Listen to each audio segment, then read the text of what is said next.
Yun, what's up? First session ni Minsitor. Ibon.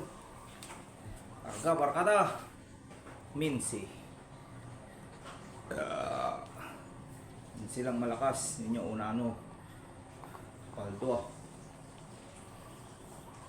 Lesag ko ikin. Sa dito tapan naabot to. Pram, barkada. Hargam na barkada. Tuton. Siguro barkada. Pram. Sampa. Ay, bakit ito? Balik. Katagay na ako. Tira, larga.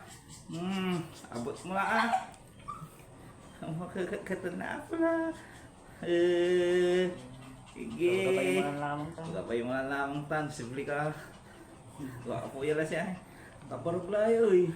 Laisat sa kakanan yan eh. Ayaw, dakal suka ka ng tuya. Ay, Sakay baso labat amo. Masibasibaya, upatan kong tampo. Pero ano, sakay baso.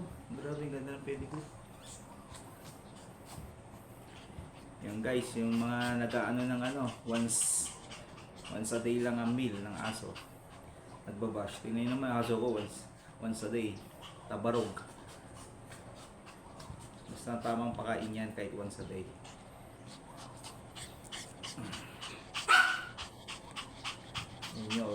Inyo tayo once a day.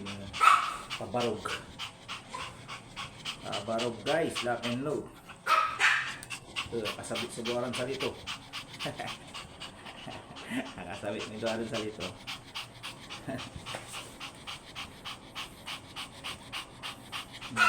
Maputan. Liga si Apple. Apple. Nanganggana Apple ah. Kupitan na Apple. Lowered na aso niya. Kaya lowered na aso. Tabarog lawat katunikin. Ang kilos niya po 2.3, 2.4. Mataba po, partida, mataba pa ha. Yung mga iba kasi nagkiklaim na 2 kilos ng aso nila. Payatot, dito mataba. Sobrang liit to kasi. Yun o, maraming salamat Sir Jason Oliveros sa walang sawang pagtitiwala sa mga gusto magpa-survey ng kanilang lupa sa kanila po ang Oliveros Surveying Office. Yan si Bob Engineer Cecilia saka si Sir Jason Oliveros. Contact nyo lang po sila guys. Salamat po.